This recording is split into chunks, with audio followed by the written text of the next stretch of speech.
Bacaan dari kitab Yesaya. Padang gurun dan padang kering akan bergirang. Padang belantara akan bersorak-sorai dan berbunga. Seperti bunga mawar, ia akan berbunga lebat, akan bersorak-sorak. Ya, bersorak-sorak dan bersorak-sorai. Kemuliaan Libanon, Semara Karmel dan Saron akan diberikan kepadanya. Orang akan melihat kemuliaan Tuhan, semarak Allah kita. Kuatkanlah tangan yang lemah lesu, dan teguhkanlah lutut yang goyah. Katakanlah kepada orang-orang yang tawar hati, kuatkanlah hatimu, janganlah takut. Lihatlah, Allahmu akan datang dengan membawa pembalasan dan ganjaran. Ia sendiri datang menyelamatkan kamu. Pada waktu itu, mata orang-orang buta akan dicelikan, dan telinga orang-orang tuli akan dibuka. Orang lumpuh akan melompat seperti rusa, dan mulut orang bisu akan bersorak-sorai. Pada waktu itu, orang-orang yang dibebaskan Tuhan akan pulang dan masuk ke Sion dengan bersorak-sorai. Sementara sukacita abadi meliputi mereka.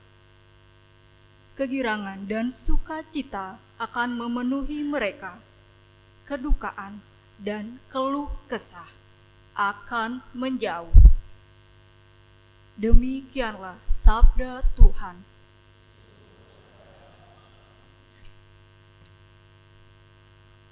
Bacaan dari surat Rasul Yakobus.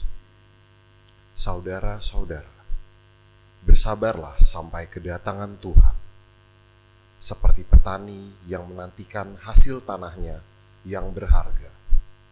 Ia sabar sampai turun hujan musim gugur dan hujan musim semi. Demikian kamu pun harus bersabar dan harus meneguhkan hatimu, karena kedatangan Tuhan sudah dekat. Saudara-saudara, janganlah kamu bersungut-sungut dan saling mempersalahkan, supaya kamu jangan dihukum. Ingatlah, hakim telah berdiri di ambang pintu. Saudara-saudara, turutilah teladan penderitaan dan kesabaran para nabi yang telah berbicara demi nama Tuhan. Demikianlah sabda Tuhan. Tuhan bersamamu.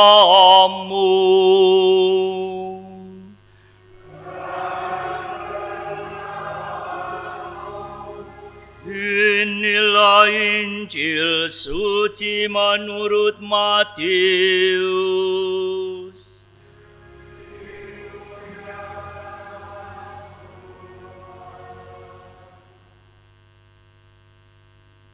Sekali peristiwa, Yohanes Pembaptis yang berada di penjara mendengar tentang pekerjaan Kristus. Lalu ia menyuruh murid-muridnya bertanya kepada Yesus, "Engkaukah yang akan datang itu, atau haruskah kami menantikan orang lain?" Yesus menjawab mereka, "Pergilah dan katakanlah kepada Yohanes apa yang kamu dengar dan kamu lihat. Orang buta melihat, orang lumpuh berjalan, orang kusta sembuh, orang tuli mendengar, orang mati dibangkitkan, dan kepada orang miskin diberitakan kabar baik. Berbahagialah orang yang tidak menolak aku." Setelah murid-murid Yohanes pergi, mulailah Yesus berbicara kepada orang banyak itu tentang Yohanes. "Untuk apakah kamu pergi ke padang gurun? Melihat bulu yang digoyangkan angin kian kemari? Atau untuk apakah kamu pergi? Melihat orang yang berpakaian halus? Orang yang berpakaian halus itu tempatnya di istana raja. Jadi untuk apakah kamu pergi? Melihat nabi?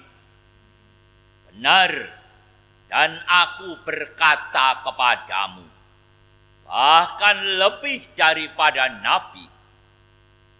Karena tentang dia ada tertulis, lihatlah, aku menyuruh utusanku mendahului engkau.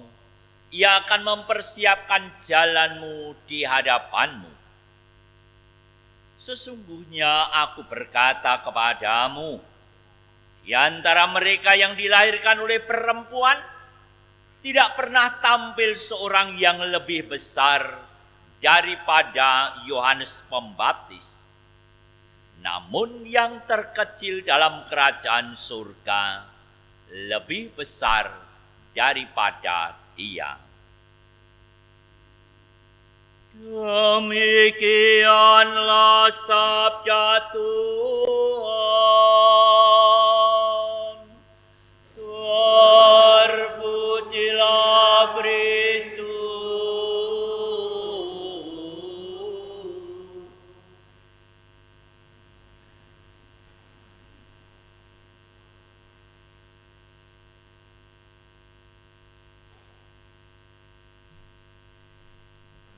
Saudara-saudariku yang terkasih, hari ini adalah hari Minggu Gaudete.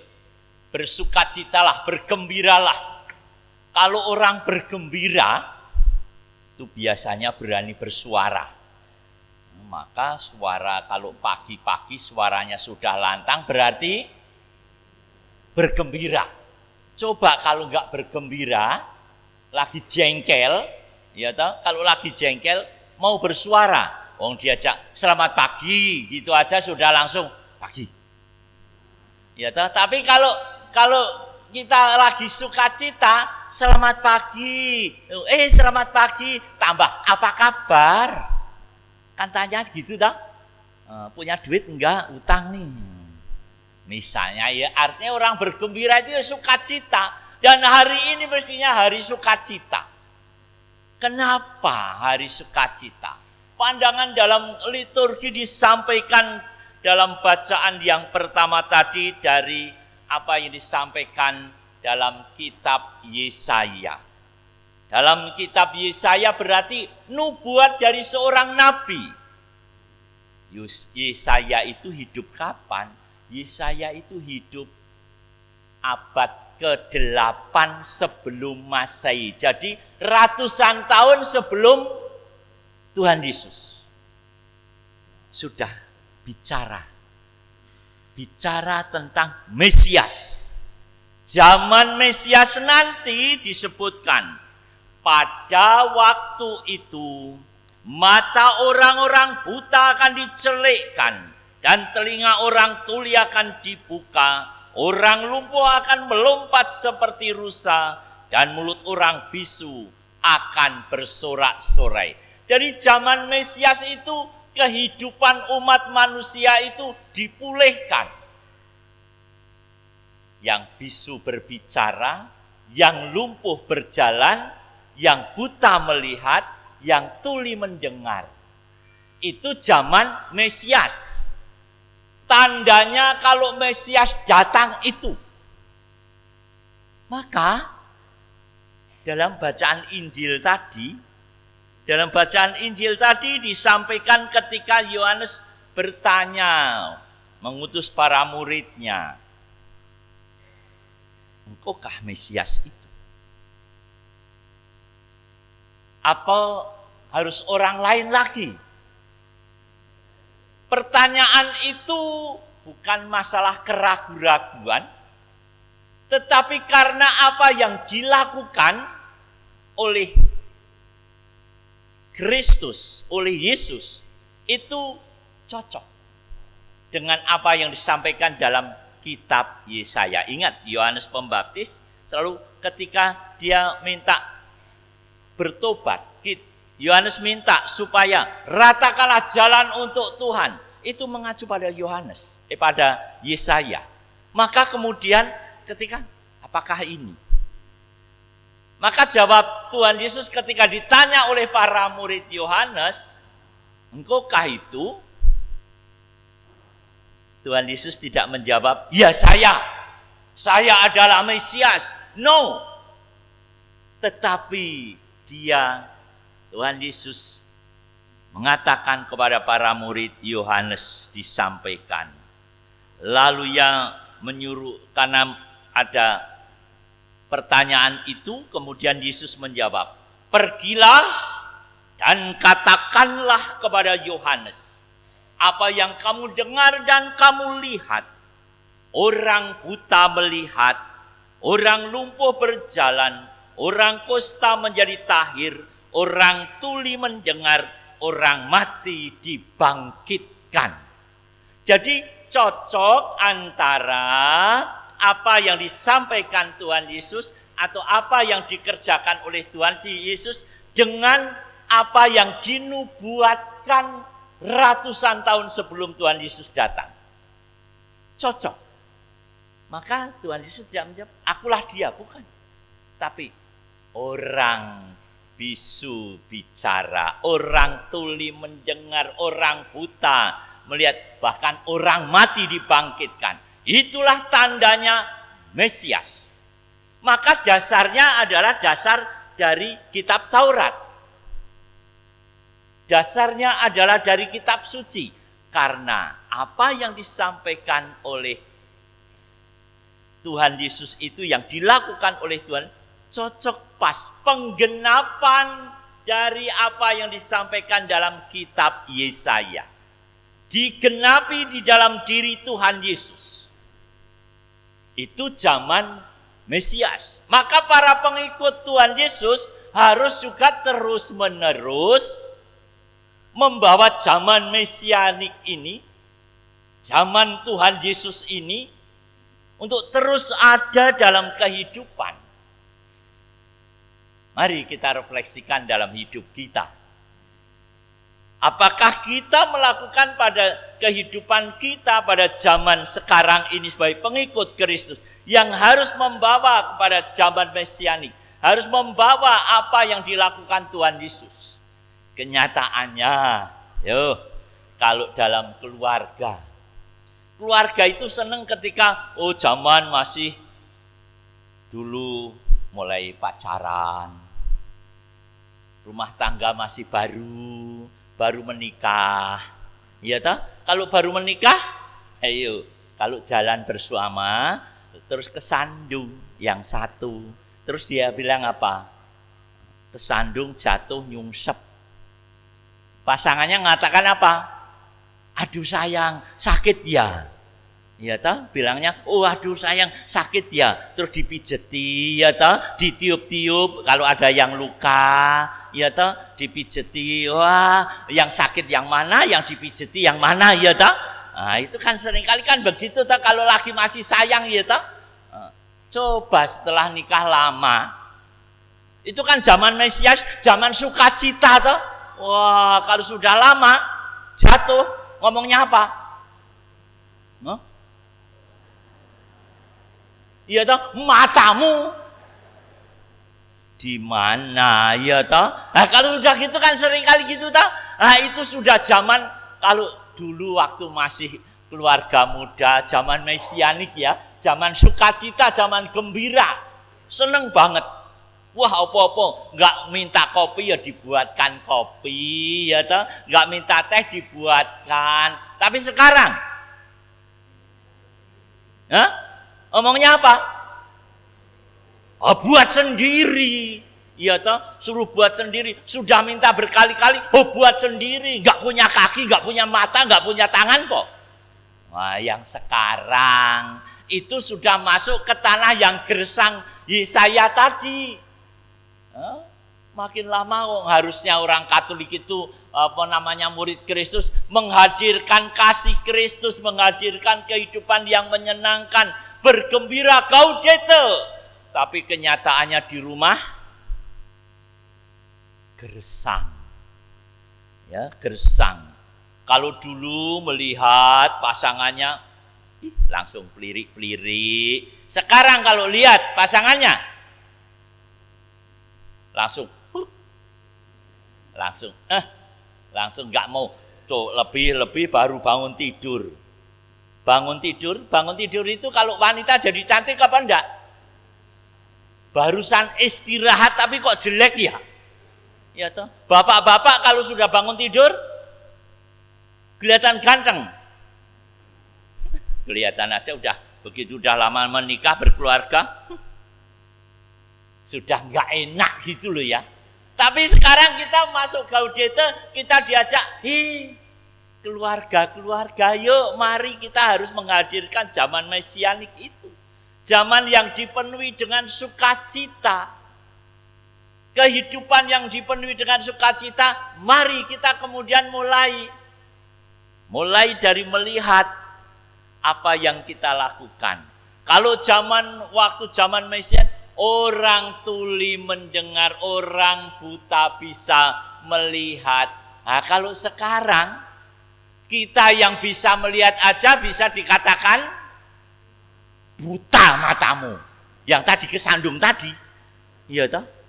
Orang yang istilahnya lumpuh, yang jalan aja dibilang lumpuh kok kamu itu nggak bisa bikin kopi dewe. Kan seringkali terjadi gitu tak? Nah, maka kemudian yuk kita menata kembali kehidupan supaya kita bisa menghadirkan zaman mesianik itu. Zaman Mesias datang itu membawa sukacita. Maka bacaan kedua disampaikan kepada kita, jangan saudara-saudara, janganlah kamu bersungut-sungut dan saling mempersalahkan. Kalau sudah usia keluarga kan sudah paling banyak saling menyalahkan toh.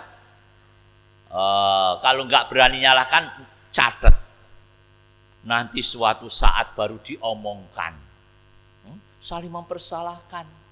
Maka dari itu apa yang disampaikan oleh Rasul Yakobus sangat tepat dalam hidup kita. Mari kita juga tidak gampang kemudian mulai dari dalam keluarga kita tidak saling bersungut-sungut. Tidak kemudian saling mempersalahkan. Untuk kita menata zaman mesianik kita. Untuk menata kita zaman Mesias datang. Ketika zaman Mesias datang kita diajak bergembira. Maka di rumah kita juga mulai bergembira. Ayo sekarang yang sedang dalam keadaan di padang gurun. Yang gersang kehidupan kasihnya. Yang gersang relasinya dalam. Mari kita sekarang kita juga mulai bangkit. Bangkit dari kelumpuhan. Jangan malah melumpuhkan orang.